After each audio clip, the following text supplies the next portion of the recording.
Favorite Father Brown Stories by G.K. Chesterton.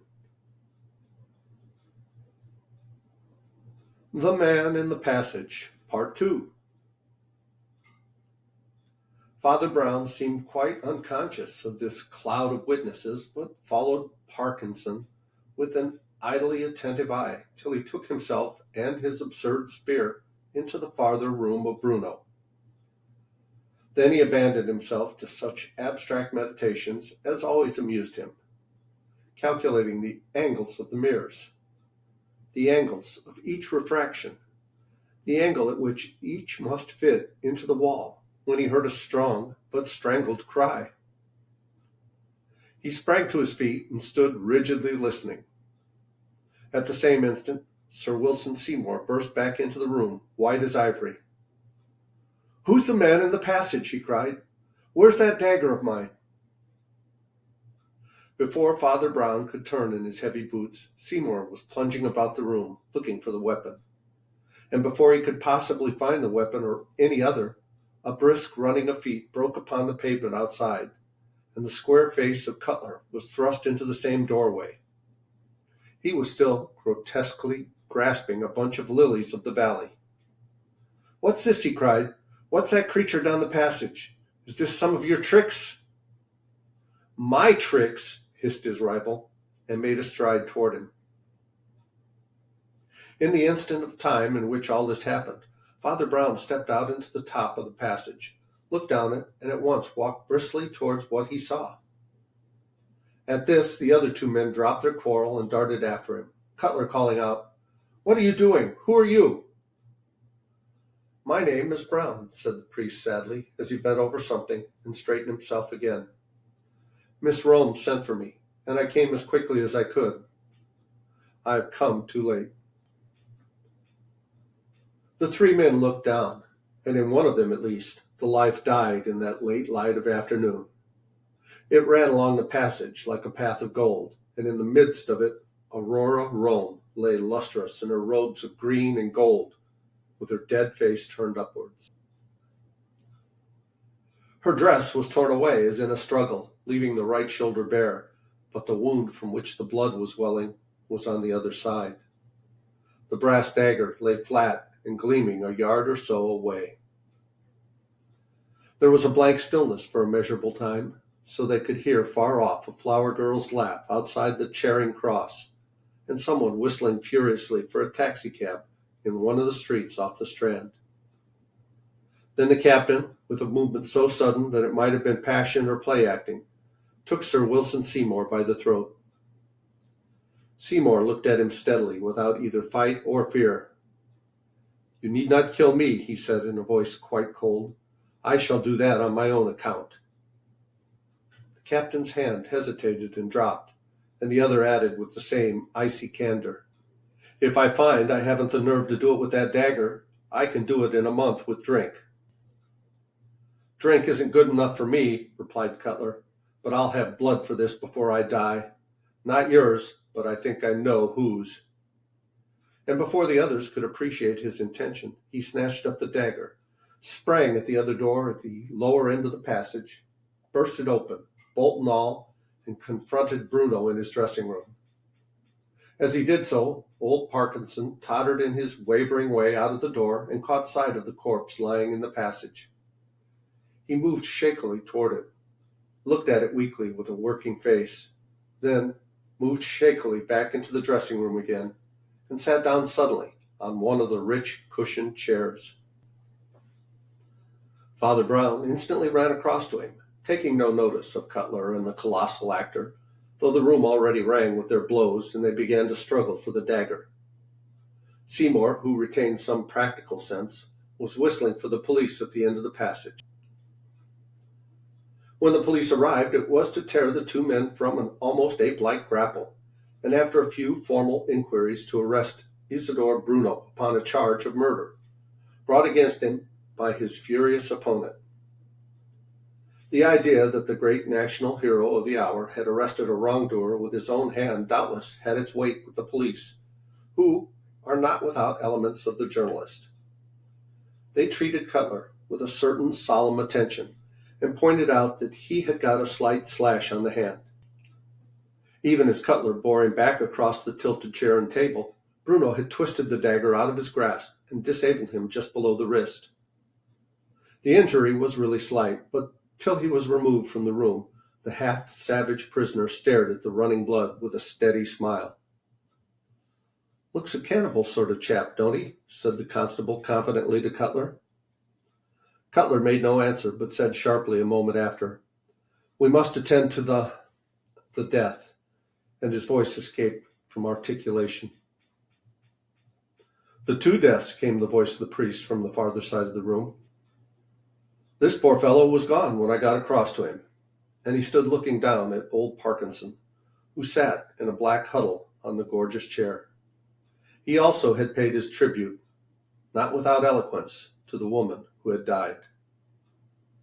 The silence was first broken by Cutler, who seemed not untouched by a rough tenderness. "I wish I was him," he said huskily. "I remember he used to watch her whenever she walked more than anybody. She was his heir, and he's dried up. He's just dead." "We're all dead," said Seymour in a strange voice, looking down the road. They took leave of Father Brown at the corner of the road with some random apologies for any rudeness they might have shown. Both their faces were tragic, but also cryptic. The mind of the little priest was always a rabbit warren of wild thoughts that jumped too quickly for him to catch them. Like the white tail of a rabbit, he had the vanishing thought that he was certain of their grief, but not so certain of their innocence. "We had better all be going," said Seymour heavily.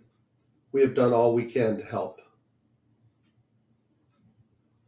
"Will you understand my motives?" asked Father Brown quietly, "if I say you have done all you can to hurt?"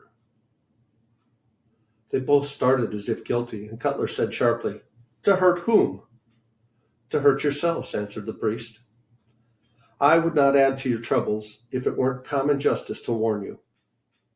You've done nearly everything you could do to hang yourselves if this actor should be acquitted. They'll be sure to subpoena me. I shall be bound to say that after the cry was heard, each of you rushed into the room in a wild state and began quarreling about a dagger. As far as my words on oath can go, you might either of you have done it. You hurt yourselves with that, and then Captain Cutler must hurt himself with the dagger." "Hurt myself?" exclaimed the captain with contempt. "A silly little scratch?" "Which drew blood," replied the priest, nodding. "We know there's blood on the brass now, and so we shall never know whether there was blood on it before." There was a silence, and then Seymour said, with an emphasis quite alien to his daily accent, "But I saw a man in the passage." "I know you did," answered the cleric Brown, with a face of wood. "So did Captain Cutler. That's what seems so improbable." Before either could make sufficient sense of it, even to answer, Father Brown had politely excused himself and gone stumping up the road with his stumpy old umbrella. As modern newspapers are conducted, the most honest and most important news is the police news. If it be true that in the 12th century more space was given to murder than to politics, it was for the excellent reason that murder is a more serious subject. But even this would hardly explain the enormous omnipresence and widely distributed detail of the Bruno case, or the Passage mystery, in the press of London and the provinces. So vast was the excitement that for some weeks the press really told the truth, and the reports of examination and cross-examination, if intermittable, even if intolerable, are at least reliable. The true reason, of course, was the coincidence of persons. The victim was a popular actress. The accused was a popular actor. And the accused had been caught red-handed, as it were, by the most popular soldier of the patriotic season. In those extraordinary circumstances, the press was paralyzed into probity and accuracy, and the rest of this somewhat singular business can practically be recorded from the reports of Bruno's trial. The trial was presided over by Mr. Justice Monkhouse, one of those who are jeered at as humorous judges, but who are generally much more serious than the serious judges. for their levity comes from a lively impatience of professional solemnity, while the serious judge is really filled with frivolity because he is filled with vanity. All the chief actors being of a worldly importance, the barristers were well balanced. The prosecutor for the Crown was Sir Walter Cowdray, a heavy but weighty advocate of the sort that knows how to seem English and trustworthy, and how to be rhetorical with reluctance. The prisoner was defended by Mr. Patrick Butler, K.C., who was mistaken for a mere flaneur by those who misunderstood the Irish character and those who had not been examined by him. The medical evidence involved no contradictions, the doctor whom Seymour had summoned on the spot agreeing with the eminent surgeon who had later examined the body. Aurora Rome had been stabbed with some sharp instrument, such as a knife or dagger, some instrument, at least, of which the blade was short. The wound was just over the heart, and she had died instantly. When the first doctor saw her, she could hardly have been dead for 20 minutes. Therefore, when Father Brown found her, she could hardly have been dead for 3. Some official detective evidence followed, chiefly concerned with the presence or absence of any proof of a struggle. The only suggestion of this was the tearing of the dress at the shoulder. And this did not seem to fit in particularly well with the direction and finality of the blow. When these details had been supplied, though not explained, the first of the important witnesses was called.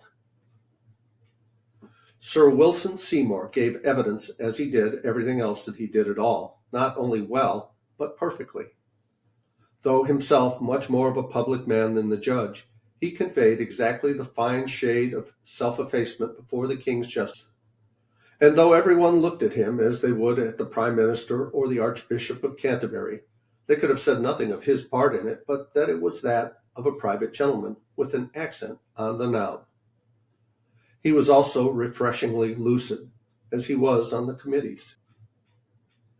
He had been calling on Miss Rome at the theatre.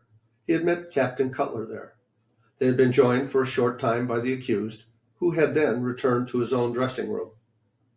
They had then been joined by a Roman Catholic priest, who asked for the deceased lady and said his name was Brown. Miss Rome had then gone just outside the theatre to the entrance of the passage, in order to point out to Captain Cutler a flower shop, at which he was to buy her some more flowers. And the witness had remained in the room, exchanging a few words with the priest. He had then distinctly heard the deceased, having sent the captain on his errand, turn around laughing and run down the passage towards its other end, where was the prisoner's dressing-room. In idle curiosity as to the rapid movements of his friends, he had strolled out to the head of the passage himself and looked down it toward the prisoner's door. Did he see anything in the passage? Yes, he saw something in the passage. Sir Walter Cowdray allowed an impressive interval, during which the witness looked down, and for all his usual composure, seemed to have more than his usual pallor. Then the barrister said in a lower voice, which seemed at once sympathetic and creepy, "Did you see it distinctly?" Sir Wilson Seymour, however moved, had his excellent brains in full working order.